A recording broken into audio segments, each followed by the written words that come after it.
My name is Dan. His name is Tony. His ears are Iggly, and I am Bony. Zoo. There it is. That's the show, everybody. Thanks for coming. Hey, watching with Dan and Tony. Hey, watching with Dan and Tony. It's like watching, yeah. Welcome to Hate Watching with Dan and Tony. I'm Dan. I'm Tony. And on this show, we watch a movie. And this week, Tony picked a movie, and it's a movie made out of movie. Yeah, it movied a little bit, right?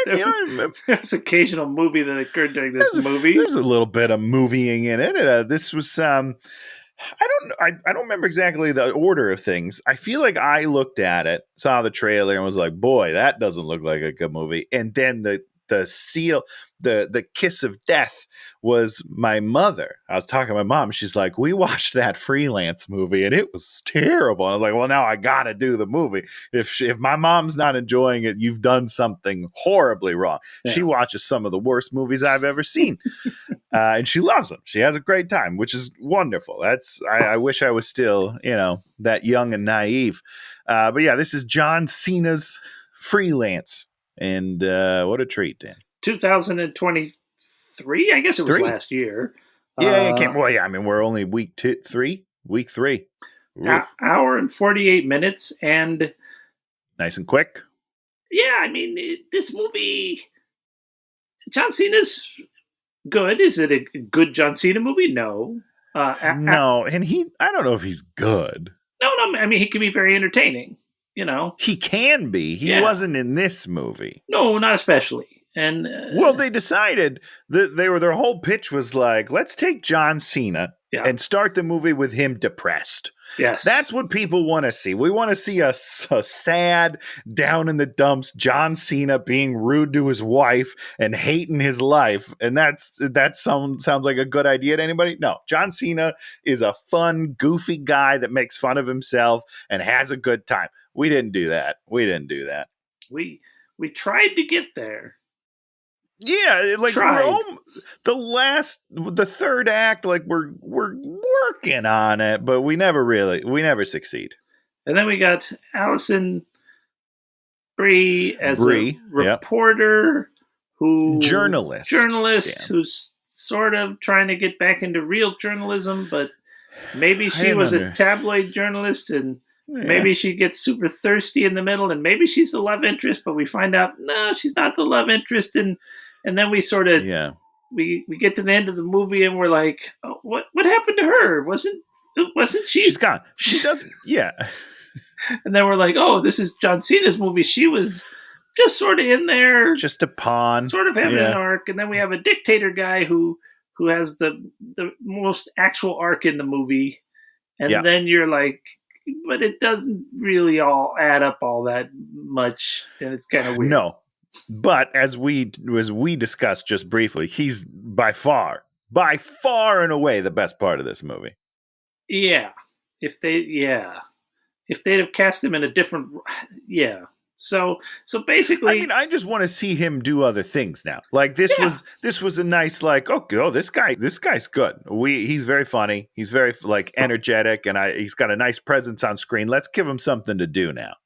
So we'll just start talking about the movie. Yeah, let's just start the movie. I mean, it's an hour 49, so it'll only take us 2 to 3 hours to get through it. So let's start rolling. It's actually an hour 48, so it's even a minute shorter than you thought. A minute, I overestimated. I'm sorry. So we start with some sort of mysterious music, and then we start with the voiceover, of course. And he is a guy who joined the military and was a military person because he wanted to help people. But then he decided that he wanted to be a suburban. He did this so he didn't want to be a suburban dude with a family. Right. Yeah. So he's in the military. he does the military first, and then he becomes a lawyer, right? That's what happens. Yeah, I guess so. So it's like it was like a bit of both, right? They like kind of glue them together. Sort of. He went to be a lawyer, then he was like, "Oh, I've seen what people do in this life. I need to not be a suburban." So then he went to the army, and then he, apparently has a full spinal replacement, as far as I can tell, which is interesting. And then he becomes a lawyer, and now he's like, "I hate my life. I'm John Cena." I don't know. So he wanted to be a military dude, and so then he also tried to be a lawyer. Then he stopped being a lawyer, and went back to being a military dude. And then I don't know. They had a failed mission, and so he had to just stop being a military dude, which doesn't make any sense. If you see it, they don't talk about too much, but his back injury. But they don't explain that he got scrubbed out or whatever. They just sort of are like, "Ben, I'm not a military dude," and you're like, "Why don't you just explain why you're not a military dude?" Did you listen? Because they had already talked for 8 minutes straight. John Cena giving his life story. By the way, none of that's necessary. All of that is 3 lines of exposition from Christian Slater when he meets him. There's no reason for the first 8 to 10 minutes of this movie.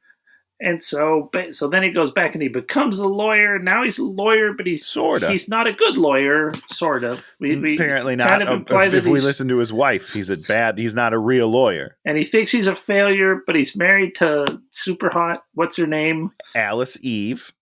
Who, they literally give nothing to do in the movie.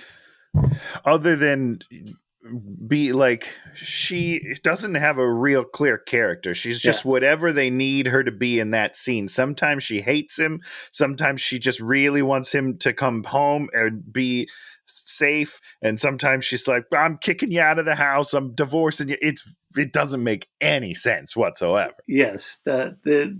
So, and he has a kid who he kind of knows, but kind of doesn't know. And you're like, well, you don't have a busy business, so you should know your kid really well, but he kind of doesn't know the kid well. Yeah.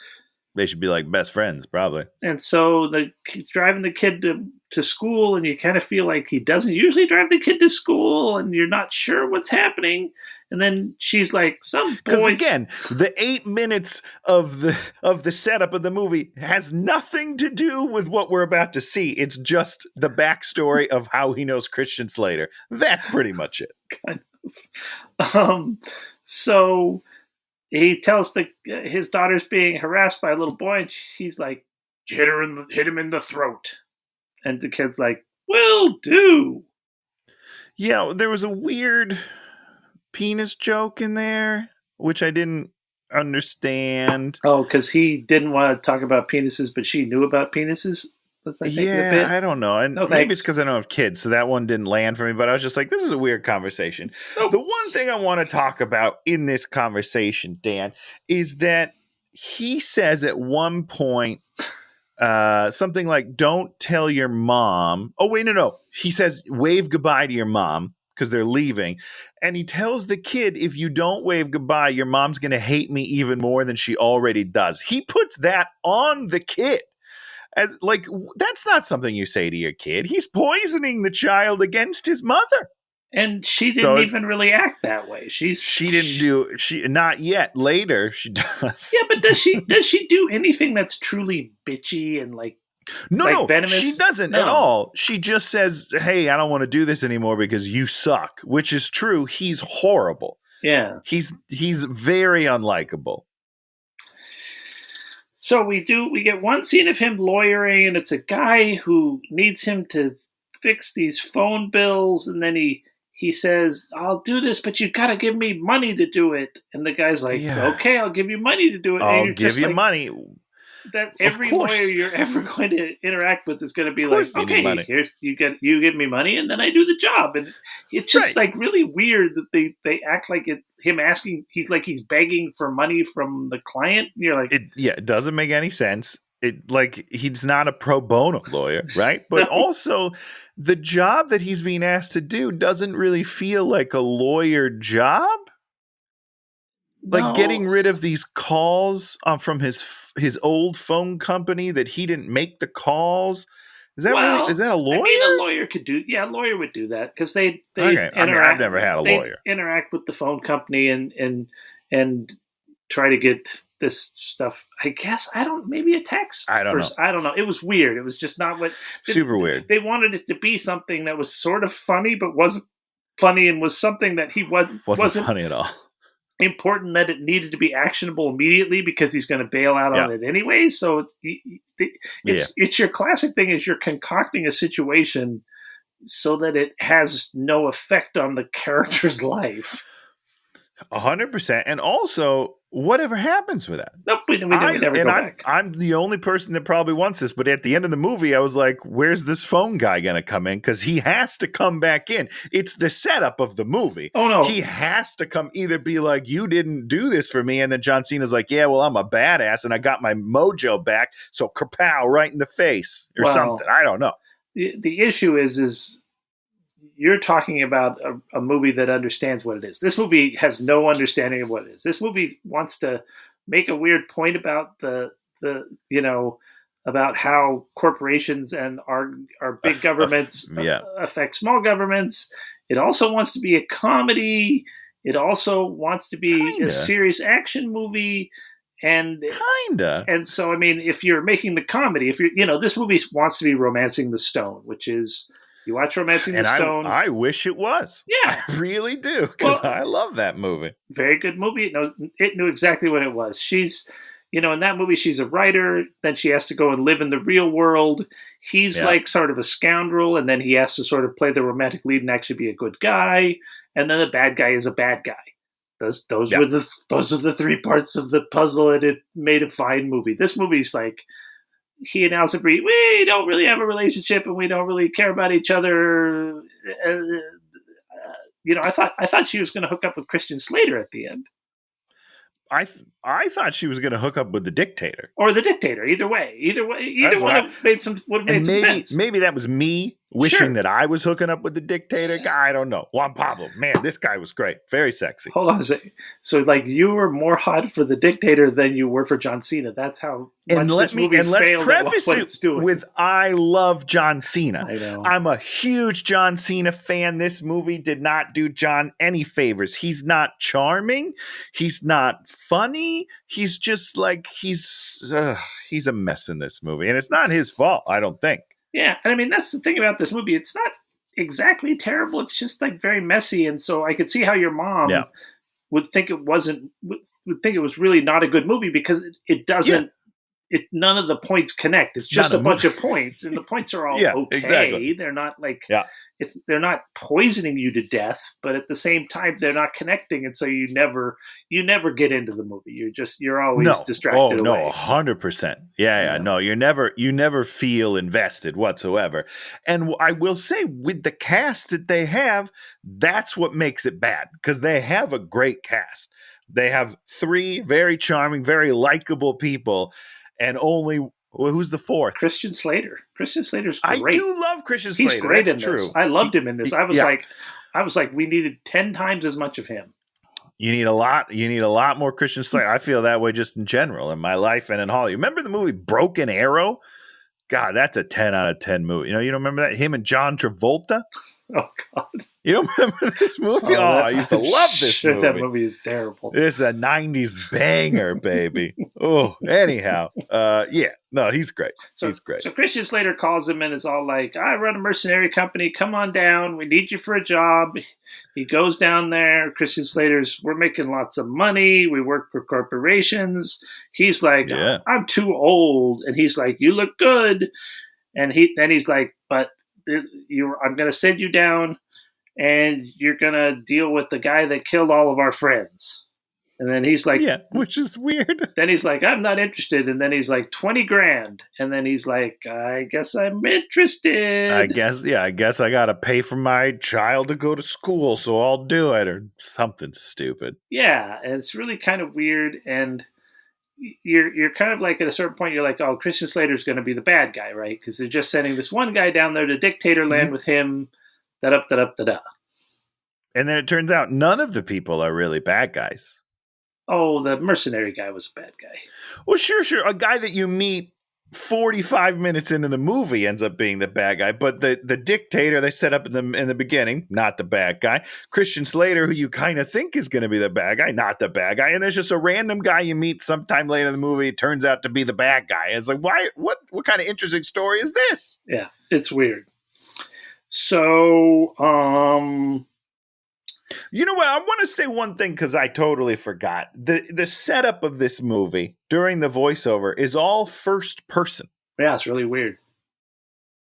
Yeah, it's really weird. Why is that? They never bring first person back, even later during the action. Like, it's just the first 8 minutes of this movie is like hardcore Henry 2, and then it's just a regular movie the rest of the time. I don't understand it. It's because it was their idea. It's like, we're doing voiceover, so it should be first person. That's why. That somebody thought that they thought that was a clever way to sort of do first person.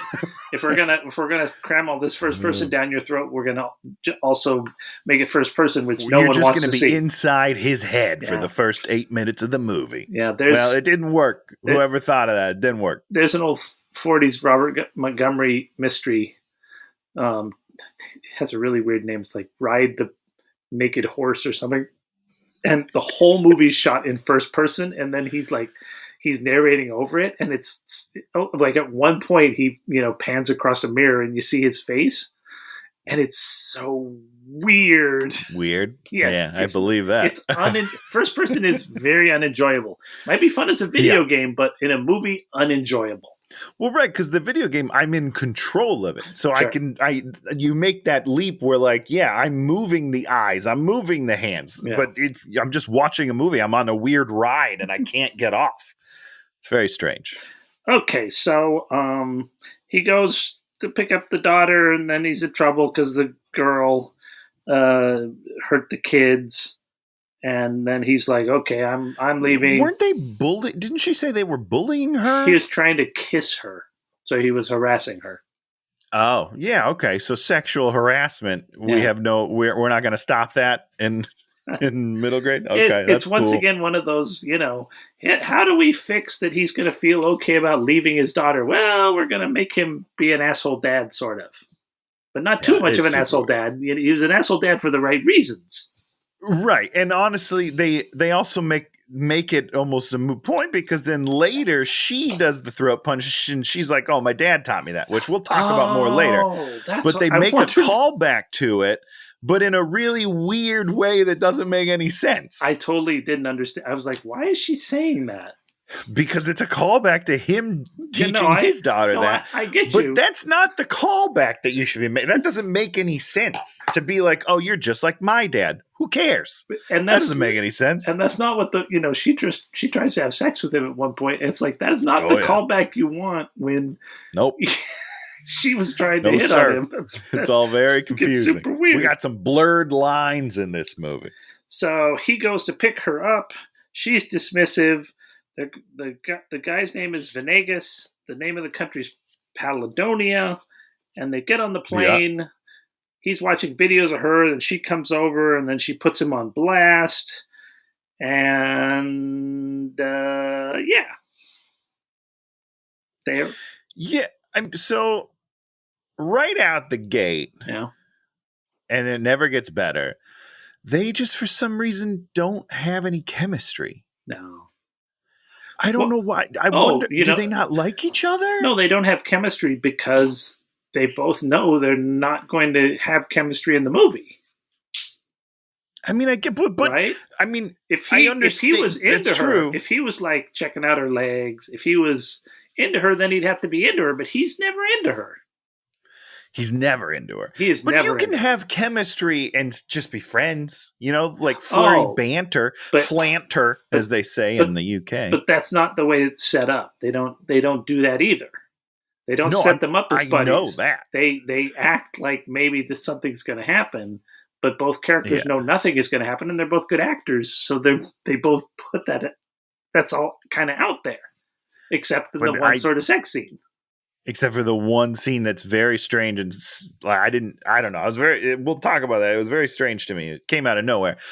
But in doing so, they've taken away all the fun of the movie because these movies need to have two characters who are at odds with each other, but are able to have fun with it. Like you have to have that underlying thing of like, I hate you, but I kind of like you. And it doesn't have to be romantic. I'm fine. You could just be friends. No, I know.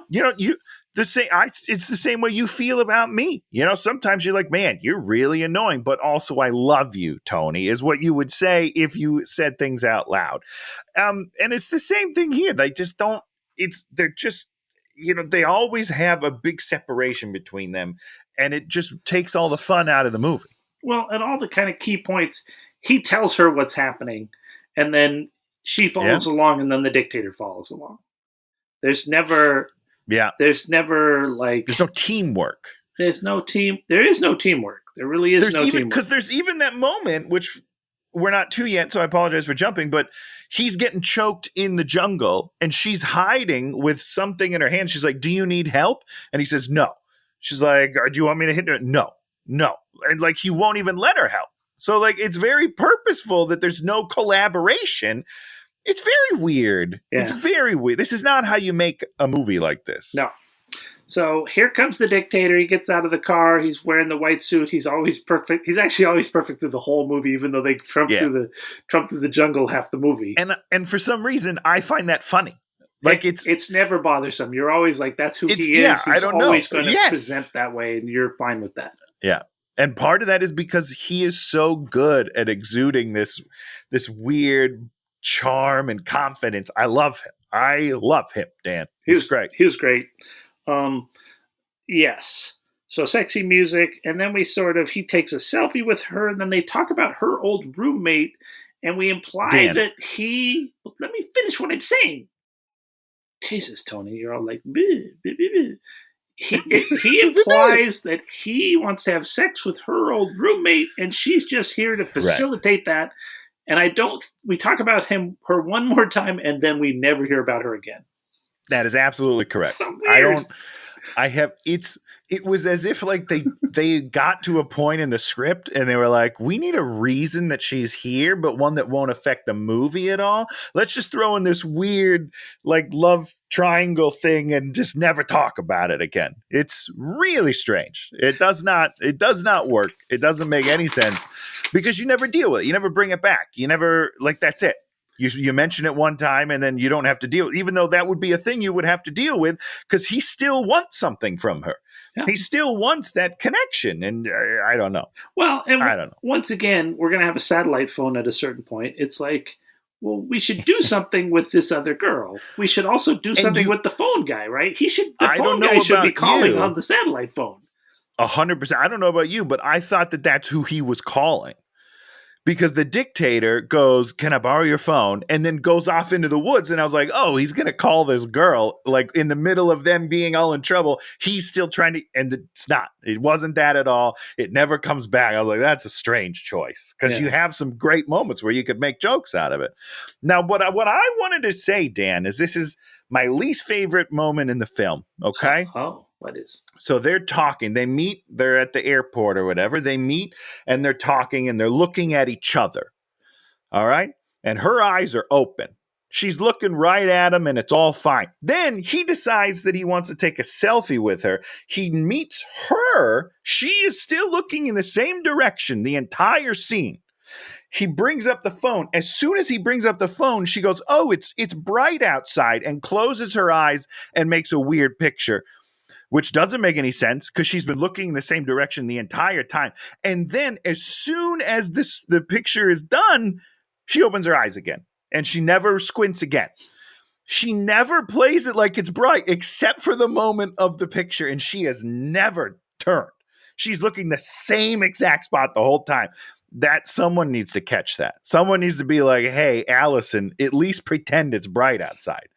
You have to do it. You can't just be like, I'm fine. Oh, it's so bright. Oh, I'm fine. I'm totally fine. And once again, it bothered me. It's this weird thing. And at the very end of the movie, he does like a homily, like the man who has honey on his fingers, licks all his fingers. And then they both look at each other and are like, huh? And then he did like 2 or 3 of those throughout the movie, but the other ones made sense.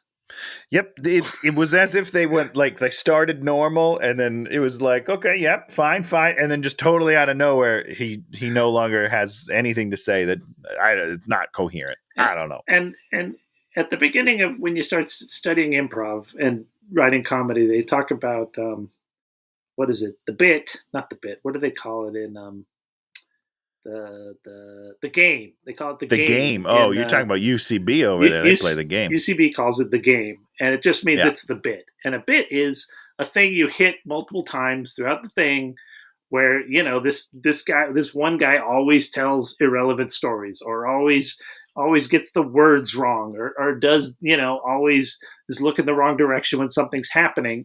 And as they build up, the stakes become higher and higher, and it becomes funnier and funnier. This movie had lots of things that you were like, oh, here's the thing that's going to be happening in this movie, and then they're like, no, we abandoned this. Yeah, it doesn't happen. I don't know why. I wonder if there's a lot of improvisation in this movie. There was some outtakes at the end where they had some bits, and you were like, which were very fun. Which were very funny. We'll talk about it at the end. I really enjoyed the bit. Okay. No. Yeah, the ones at the end were funny, and you were just like, oh, once again, your funny bits you haven't even put in the movie. That means you're working towards a script, and the script doesn't work, and so whatever. And you're consciously like, no, this is too funny for our movie. We need to take it out. It doesn't make sense in our not funny movie. So we have a driving scene where they're driving into the palace, and it's your classic scene. The two of them are in front, and then he's in the back, Mason's in the back, and he's sitting right in the middle, and he's just making all these faces onto everything they say, and it's so unprofessional. And you're just like, he has to start like being the security guy, and then open up and really start putting his input out there. But he's putting his input out there instantaneously, and you're just like, immediately. He thinks he's part of this trio right away. It doesn't make any sense. He's working for her. Like, he knows that. There's a point where the dictator guy's like, hey, do you want a drink? And Cena thinks he's going to get a drink. And it's like, no, you wouldn't, because you wouldn't even be in this conversation. You would be locked. You'd be listening because you got a monitor, but you would not be a part of this conversation. It doesn't make any sense. No. More importantly, they should have been in the back seat. He should have been in the front seat. Yep, that's very, very true. But then we wouldn't have him in the middle making faces and, all these funny jokes. All these funny jokey jokes. At one point, they drive by some people, and a little girl in like a school uniform like flips him off. I was like, that girl was cool. That was funny. Yeah, she was cool. They get to this. She should have come back at the end of the movie when they have all those people running through the town, and she should have been flicking off the bad guys. Yeah, I don't know how you missed that joke. It's a pretty easy joke. Boom! They get to this bridge, and there's bad guys there. And basically, John Cena kills all the bad guys. There's a weird moment where he freezes at first. Really weird. You don't know why it is. He freezes. And you're just like, what is happening? Why is he freezing? Why would he ever freeze? Yeah, and then we never deal with it. Nope. It's not a recurring like PTSD thing. Nope. I don't know. Like, it feels like they're trying for a character moment, but it's not. It doesn't come from anywhere, and it doesn't go anywhere, and that's the opposite of a character moment. So after he kills everybody, he falls out of the car, and his back is hurt, and he's all like, he struggles to get up, and then the dictator tries to give him a big hug, and he pushes him back, and I was like, okay, here's the bit. There it is. I love it. This is going to be so good. Yeah. He has all these old injuries, and they're going to just keep coming up. And, it's going to be like Die Hard. By the end, he's going to be in a body cast. He's going to barely be able to do anything. Great. Nope. Not at all the bit. As somebody, Dan, who has back issues because, big fat fatty. If I hurt my back, it's not fine in six minutes. No. That's not how back injuries work. No. Like, you're done. You're hurt for a while. It's not like, oh, I tweaked it. Oh, I stretched it. Now I'm fine. It's like, no, it's swelling up. I can feel it's I can't twist. I can't move. It's you need. I mean, I get it. You need jokes. You need he got to be like, I need Tylenol. We got to find me Tylenol. Great. Tylenol. Yeah, something. I need Tylenol. who has Tylenol. Check all the guys' pockets for Tylenol. You know, make this a fun movie, but they don't want it. They want it to mean something. Somebody, please make this a fun movie. So basically, what we're going to find out, I'm just going to do this all now. The dictator is a dictator, but he also pays the rebels to be rebels so that he has someone to push back against. He's really there for the people. And it turns out that this country, they just found rare metals and they're going to have a lot of money very soon. So he's actually not a bad guy. He's just been shepherding the country as a dictator, and outside influences have been screwing with him. And that's why he's brought the reporter in there so that he can say to the reporter and to the world, we're going to be a democracy now, and we're going to be good, and everything's going to be wonderful, and we're going to try to keep the corporate people out. And then he's going to also have to deal with all the sort of bad people in his midst and keep them at arm's length and shepherd the country through all this. And it's a sort of anti-Western influence person. And it's a good message, but this has never happened in the world, and it's not real. Well, not only that, but we don't really deal with it. You know, like it's the idea, they float that idea, but that's kind of as far as it goes. Yeah. Like they're too afraid to really get into it. Or they just think we would be too bored with going too political with it. I don't know. They go pretty political with it, and they spend a lot of time talking about it, and they spend a lot of time sort of leading us there. And we also find out that when Mason was coming there and his thing got blown up, it was mercenaries and not the dictators, people who did it. And so his anger towards the dictator is misplaced. And you're which just it was a weird. Yeah. It's very hard. The emotional roller coaster of all of these things is very hard in a weird light comedy where we kind of need him to be a bad guy. Because it doesn't play itself into the normal structure of the genre that you are pretending that you're a part of. And so it's, as an audience member, it's jarring because you're like, oh, wait, I didn't think that's what you were doing. Are you sure? Like he's supposed to be a dictator. I'm confused. Well, I think it puts you off as just like a normal viewer. I think it puts you off. There's no switch, right? We're supposed to start to think Christian Slater's his buddy. Then we're supposed to think he's not his buddy. And then maybe he could be his buddy. We need those things to be like, oh, I don't know. Oh, here we go. And then you're like, oh no, we got confused. It's like a murder mystery. You have to keep everybody thinking that there's who the killers are and all that stuff. Keep us on our toes. Yeah, it's weird. Boom.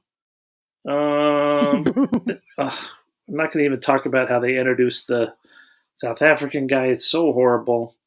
So he wants to go to the dictator wants to go to the capital, and then Mason's like, I'm taking Allison Bree out. You know, we're just getting out. And so then she's like, I'm conflicted, and then she's like, I'm going with you, I guess. You know, which he should have to pick her up and drag her away. Yeah, so here's as a journalist, no, not me, I'm not a journalist, but as someone who would be a journalist, this is the story of a lifetime. Like you wouldn't agree to leave. Nope. You would stay. He would have to force you to go, which is great because that adds another layer of tension between the two characters that need to be pitter-pattering the whole time, and they don't do that. He needs to pick her up, throw him over his giant-ass shoulder. She's kicking and screaming the whole way. You know, fun times. And caveman he stuff. He says to Venegas, you want to keep her? Well, then you'll have to shoot me in the head. And he's all like, oh, I don't know. Great. Love it. You know, and then, you use her as a human shield. There's 1,000 jokes you could write about that. And, he ties her up and then, carries her up, okay. Right. So, so he's going to call Christian Slater for a pickup. He pulls a gun on Venegas. Venegas does his singing, which is really weird. It's an unfortunate bit that doesn't really land ever. And then he gives the phone to Venegas. Venegas calls his nephew and figures out it's his nephew's behind the coup. And then they leave, but she changes her mind. And then here comes the copter. The copter sets down and two guys get out. And he's all like, uh-oh, this is a problem. Yeah. And so then they start running and he runs holding a bag like this. Yeah. And a gun, and they run, and they run, and they run, and they run, and they run across open fields, and the helicopter can't shoot them, and the guys can't catch up to them, and they run, and they run, and then they go across the stream, and it's wide open. So terrible. They are in a giant, there's no cover whatsoever. That helicopter would have them dead in seconds. They're running in a straight line in an open field. There's no reason that they're not dead. And then eventually they get to a tree, and he puts the gun on the tree, and then he shoots, and he shoots, and he shoots, and then we see the helicopter, and then we kind of see that he's shot the pilot, and the helicopter crashes, and then he turns to her because she's been filming, and he's like, "Did you get that?" That was my worst. Yeah. That was my least favorite line of the movie. Well, listen, that makes sense because it's super, super out of character. Like, why? He doesn't care. Why does he suddenly want to have a trophy kill? I don't understand that. This scene, I think the idea of this scene where he shoots the helicopter as it's coming to you and you don't realize that you've killed him and it's going to kill you can be very funny. That, like, the idea of that scene I like. Yeah. But then their joke was, let's put it on YouTube. I don't understand. Like, that's not what they said, obviously. But why would he turn around and be like, "Did you get that? Who? Why? What?" I don't understand. That's not the guy we've built at all. No, not even a little bit. So then we have two guys coming after them.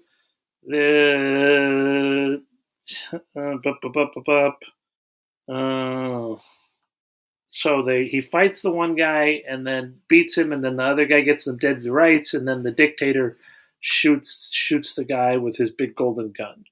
I was like, okay, that's all right, I guess. Where did he get the gun from? He's had the gun the whole time. Okay. He's had the whole, and we find out later he gets shot, and he's all like, bulletproof suit. Some sort of Kevlar suit, which is pretty cool. Yeah. I wish I had one of those. The evil colonel meets with the nephew and then kills like some random guy to prove that he's an asshole. And he's South African, even though in the first scene we met him where his daughter was dancing. Pretty much wasn't. Seemed like he was French, right? Did you think he was French initially? I mean, I'm not great with accents, but I will tell you that it's different. Okay. It definitely changes. He was playing a French guy, now he's playing a South African. You're like, those are two different things. They take a break at the riverside, and then she asks him about his back, and then he says, "My last mission." And then he tells her that he's a lawyer, and then he says he hates himself more because he's a lawyer, and he has to hate himself because he's a lawyer. Yeah, this is the kind of character work that I don't understand from this movie. Like, why is he he hates himself so much? He hates himself and he hates his life. And that's not the John Cena I want to see. I want to see fun John Cena. And this scene is like tough to watch because no offense to John. I love Mr. Cena, but like, this is the way that they're doing it requires a level of acting that I'm not sure he can pull off in the best of circumstances. And this is not the best of circumstances. No, yeah. Yeah, I don't know. So it's just it's an awkward scene to watch. And to be honest, Allison Bree feels like she's totally checked out of the scene as well. Like, there's no emotional connection. There's nothing. It's watching two rocks in the wind, you know?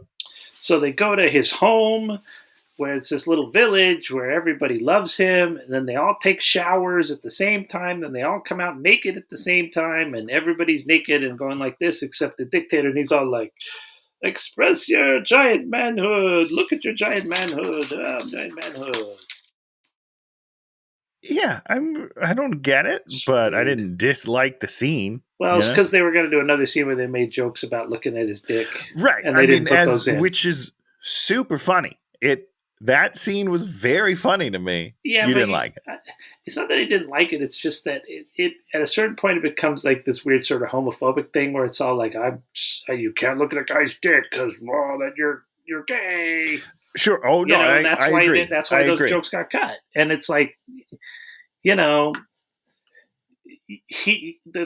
dictator should have just been, be proud of who you are and all. There's a lot of easy ways that you could be very jokey about it. And he's all like, I'm proud of what I have, but I don't need to expose it in the town square. Yeah, who knows? Do they set up why they need to shower? They said a word or two. Yeah, they said a sentence. Okay. Yeah. It felt to me like as I, am half watching this movie because it's so boring. Yeah. It just felt kind of out of, I expected them to be dirtier and then be like, we need to shower so we can be on camera, something like that. And then they shower and then they're all naked and he's looking at his junk and then it's funny. Yeah. Sure. But I don't know. It fell flat, unfortunately. But having said that, boy, John Cena's got a bod. Are you kidding me, man? He's a big house. Woo! That guy is toy. So now she does the interview with him, and he's filming it, holding her phone. Listen, very weird. that interview, Dan, unusable. Let me just tell you right now, he is moving that camera every which way. It is unusable. And this is when he does the whole thing about how the global. Also, there's no microphones. You're just gonna play that on iPhone sound? I don't think so, guys. Clean it up in post. Clean it up in post. And then we go to night. We have the dance scene where we're dancing the night away because that's what everybody does. And actually, the truth is, in these little places, they do that. They crack open the disco every weekend night, and they do dance like this. So it's not that far off from truth. Back at the hotel. Great, I wish I was there. They go back to the hotel, and here comes Allison Bree. She is the thirstiest woman on the planet. She shows him her tattoos, and then he rejects her. For no reason. No. There's a reason she shows him her tattoos. No. I guess what I'm saying is there's never a moment where we, as the audience, at the minimum, think that he's interested in her. Yeah. So I have to imagine a woman would also pick up on that side. No, well, she knows. She thinks she can pull it off. She thinks she's going to, I don't know. It felt weird. It felt very forced and very weird. Oh, okay. You didn't think so? I thought that there would be few people on the planet that could resist what she was doing. Oh, hold on. Back up. Wait. I'm not saying she was bad. No. 10 out of 10. I'm saying as a character moment for me, it just felt like they were like, we need her to be sexy for a scene. Well, the point is, I can understand she didn't read the room because she just thought that her character thought that she could just come in there and make this happen. And then, the movie was like, but why would she even want to? There isn't really a lot of hers liking him either. There's no connection between these two people. No, there's never a moment up until this scene where I'm like, ooh, there's sexual tension there from either side. They should have set that up in the showers with that one shower scene. If Great. She'd have been like, I was far more aroused by his body than she was in the showers. She had no interest in him in the showers. She didn't care at all. You're right. And I was like, my mouth is on the floor. I'm like, look at those traps. Look at those pecs. This guy's the total package. Yeah. I don't know. It was just weird. Great. She did great. I know what you're saying. It was a weird moment. They didn't set it up at all. They didn't give us, by the riverside, she starts being interested. Then she sees him like that, and she's even more interested. He's emotionally vulnerable in that scene. That should be a moment that she, latches onto and is like, oh, wow, he's a fully formed human. Yeah. I don't know. And then she should have said something. She should have said something about the showers and this thing. It's just like. Because the dictator's talking about his junk. She doesn't even look. You know what I mean? I don't know. It's weird. And then, boom, the dictator shows up. And he's all like, he's like, you need to question why you are here. Of all places, why did they send you here? Yeah, why does he know? Because he figured everything out. He knows why. He knows who he is. Because that's what they set him up as knowing everything. Like he has the ability. Yeah. He knows who's against him and for him and what everybody's plots are. Yeah, he's very good at being the El Presidente. Yeah. So so they call Slater, and Slater's like, yeah, you were going to kill this dude. You can go kill him now if you want, So if you wanted to do it, I think they'd be fine with it for your guys. And then he calls his own home, and then he's like, I love my wife, I love you. And then he goes to Allison Bree's like, let's get out of here. And then here come the mercenaries. And Venegas like goes to the mercenaries, and he's all like, "You've got me," and then Mason gets a horse, and he goes in there and he grabs him, and then Allison Bree's on a horse, and then they ride away on horses, and then they're riding down the middle of a street, and there are people with guns shooting at them, can't hit a horse. It's riding straight. Trust me. We're just going down a road. Like, it's so weird. There's so many ways to just make it slightly harder for them and more believable to not be shooting people right in the face. You need to immediately have them going off the road, and which is what you would do, by the way, if there were people with guns in a car. The only place I'm not going to be riding my horse is on the street. Yeah. But also, I feel bad for the horse, like lugging around John Cena plus another dude. I understand that when it's John Cena, it's green screen. The green screen's not very good. I understand that. Oh, really? But still, like, the idea of it, I felt bad for the horse. So Allison Bree falls off, and then the bad guys and another thing, Dan, she's never ridden a horse before. I don't understand that. They do a whole "I've never ridden a horse" bit before. They do a whole thing. Why? She gets on the horse backwards for some reason, and she turns around. But then the horse is able to like make 180 turns to follow John Cena, and it doesn't make any sense. So she falls off, and so then the dictator's like, "Okay, I guess we're going to have to go where they're going to take her to solve the problem," which is where he wanted to go all along. Yeah. It's great. Great storytelling. Claire argues with the South African about peace and morals, and he's like, the only thing that matters is power. And we're like, we don't like you. We don't like seeing you. Venegas sings to himself, and he says to Mason, "I sing to danger." And then he explains that he didn't shoot down his copter and that it was friendly fire. And then he had to sign off these oil leases, and then he needed Claire to tell the truth. And we're just like, this plot is so convoluted. I mean, it's so convoluted. It's easy to understand, but it just like. But there's so many steps, and it's just so unnecessary. It's not like, oh, I can't understand what's happening. It's just as he's going through it, it's like, why did we do so much?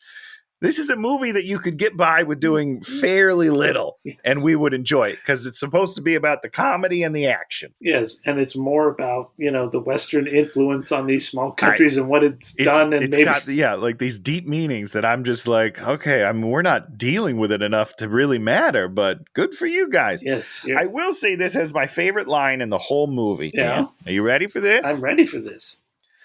After Juan Pablo describes all of his plan and how he knows everything, John Cena goes, "Oh man, I would be a terrible dictator."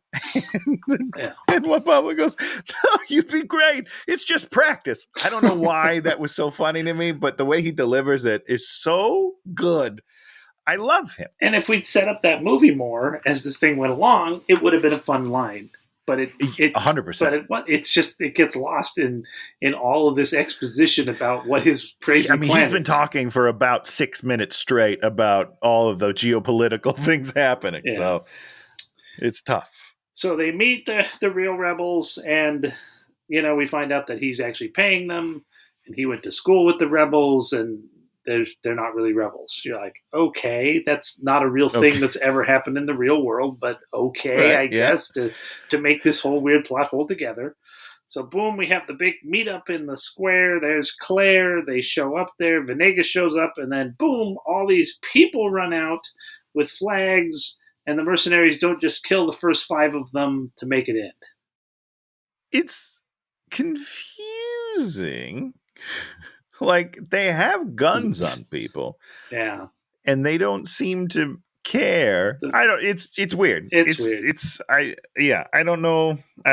You'd have fired like 2 shots into that crowd, and that crowd would have turned its ass around and disappeared. It doesn't even take 2 shots, honestly. 1 shot. If someone drops next to me, I'm like, oh, wait, never mind. We're doing the wrong thing. Let's get out of here, guys. Let's get going. But they also don't shoot Allison Bree, who they have on the ground with a machine gun.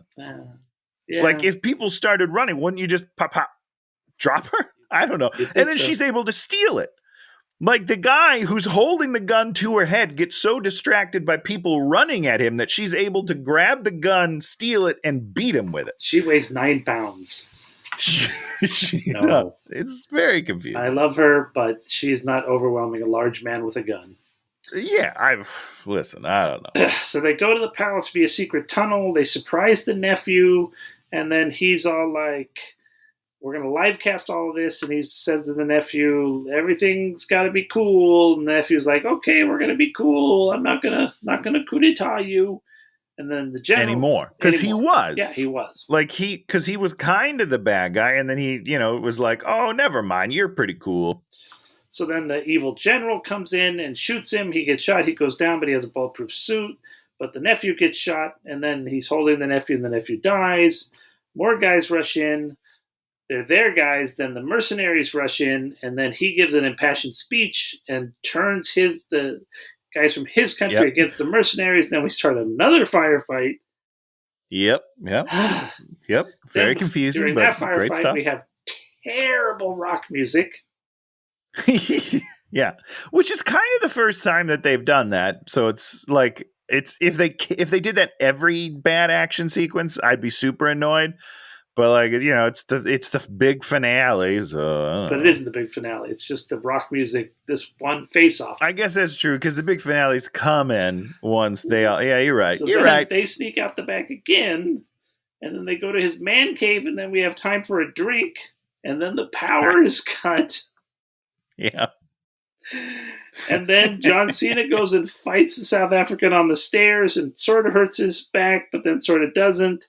Well, listen, Dan, he jumps down a flight of stairs because the grenade comes. He jumps down a flight of stairs and lands on his side. A guy with back problems jumps down a flight of stairs and lands on his spine. But he's fine. He's fine. I won't worry about it. And then eventually the bad guys got him, and then Claire hits him, and then he says, I learned that from my dad. Yeah, she punches him in the throat, and he's like, where'd you learn to do that? My dad taught me. And I don't understand the lesson that they're trying to say. Like, are they saying that you should learn to punch guys in the throat? I don't know.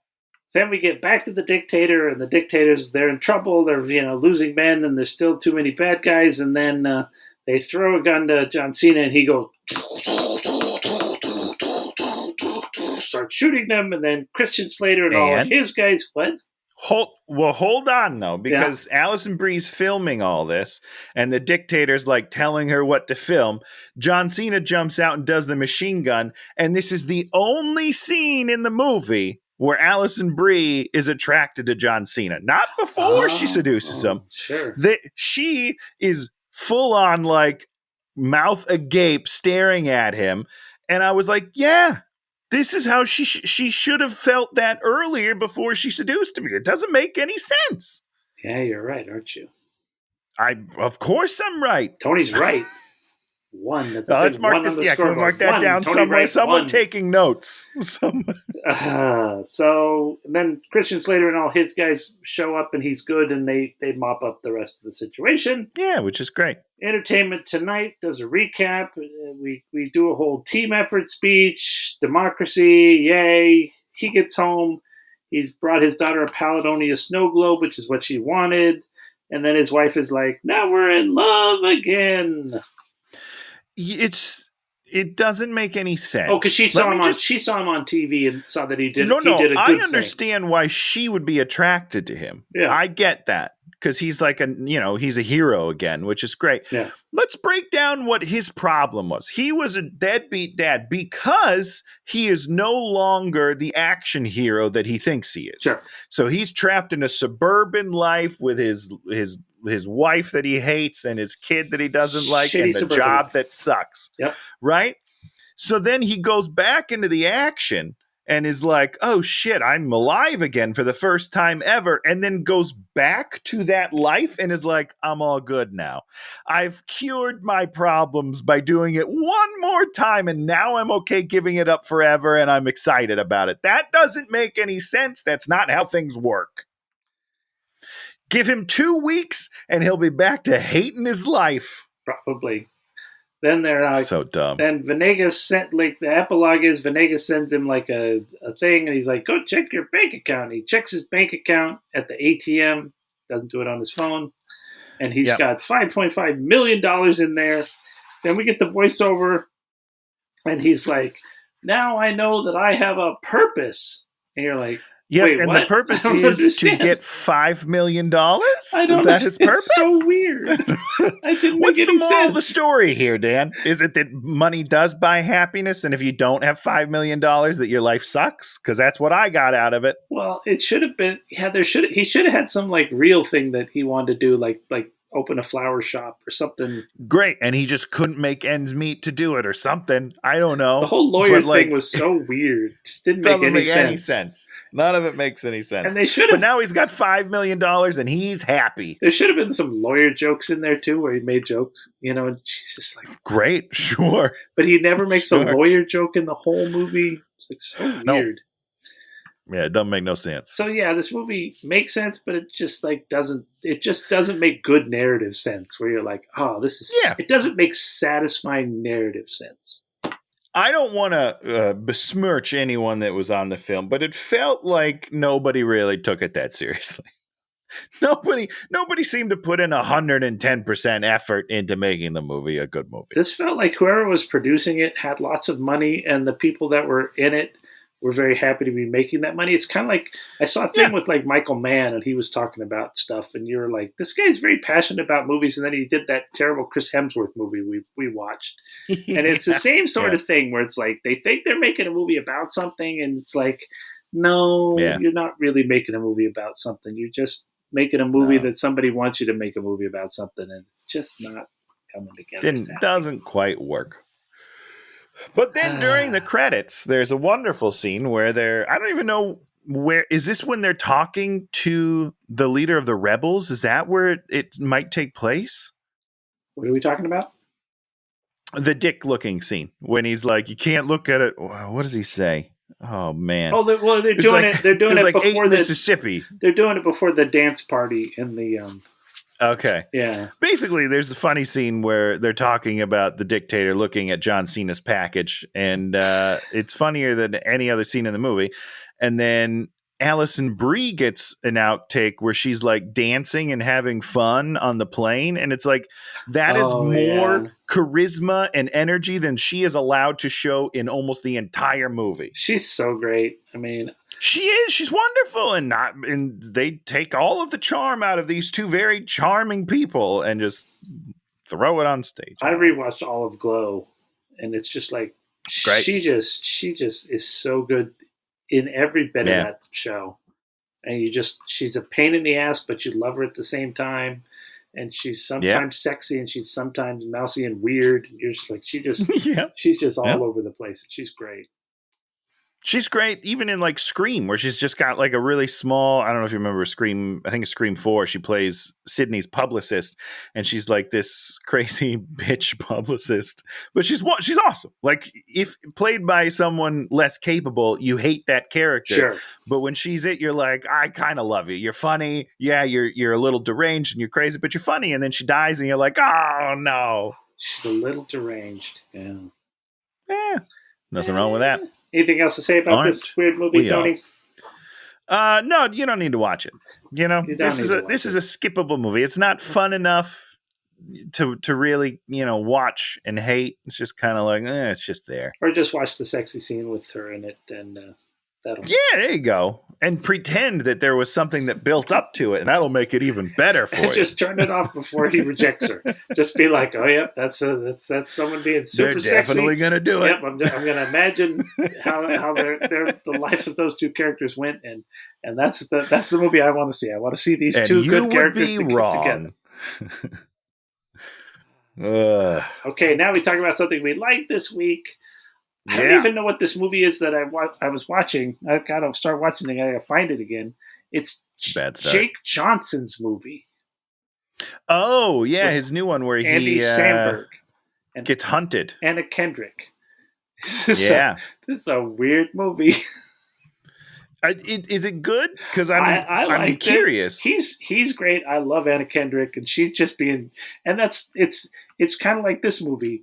She's being super weird, and you're like, I'm in it for her just being, her just being weird Anna Kendrick, Yeah, there you go. So you're like, self-reliance, yeah.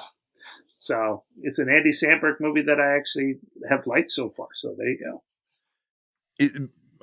I guess I didn't realize he was in it. Yeah, he plays Andy Samberg. Okay, got it. Yeah, I remember that from the trailer. A role he was born to play. Himself. Good for you, guy. What do you got for us, Tony? Reacher wrapped up this week. Yeah. And I will say, obviously, not as good as season 1. I think we can all agree that it didn't reach the heights of season 1, but still quite an enjoyable show for me. I had a great time. He's still the man of my dreams, and I am more excited for season 3 because they have promised that it's going to be a solo adventure again, more like season 1, as opposed to him with like 19 buddies that all get screen time that I don't care about. So that should be good. I'm ready to get back to it. There's a hot, sexy lady he gets to have hot, sexy time with. Hot, sexy time. I'm always okay with that. Anytime Alan Richardson wants to take off his shirt, I am on board. Let me look. I got a couple of movies. I had another movie, which I know. I gotta write that down. I have 3 movies to pick from, Tony. Woo-wee. Gotta write down the third one. We'll do that one later. But since we're on action adventure movies and movies that are movies, and we're gonna do a movie that someone said was really terrible, so I'm hoping this movie's really terrible. Okay. 2003, Aaron Eckhart. I love me some Aaron Eckhart. Yeah. Especially when he has to go to the core of the earth. Yes! I love this movie! This is going to be good, Dan. Oh, boy, this is a funny movie. I mean, not funny, but you know. The Core from 2003. Yeah, The Core is great, man. This was like back in the heyday of disaster movies, and someone was like, it'd be cool. If we had to just go to the center of the earth. Center of the earth and save the earth from being the earth. Oh, you're gonna have a good time with this one, Dan. I haven't seen this one in a long time, but it's good. It's good. Not Deep Impact. It's not what's the other one? The other meteor one. Are you talking about Armageddon? Armageddon, the greatest film of all time. This movie is so bad. No, you are wrong. So Steve Buscemi, a national treasure. So we're going to the Core next week, and we'll see. We'll see how that goes. It's going to go well. I'm excited. This is good. I didn't even remember they made this stupid movie. I mean, I haven't seen this since probably high school. I remember we loved it. We used to love this movie. I'm ready. I'm excited. Ready to go there. Yeah, we're going to do it. I love disaster movies. So, anything else to tell the world, Tony, before we say goodbye, other than please subscribe or leave us a comment or give us a thumbs up? You started the year on a high. The first show we did, you got it right out the gate, and we got like 1,000 subscribers. I mean, it was great. And now you're just slacking, Dan. You're slacking. Terrible. Anything else, Tony? No, I got nothing. Okay, well, then we'll see you next week when we head to the center of the world. Goodbye, everybody.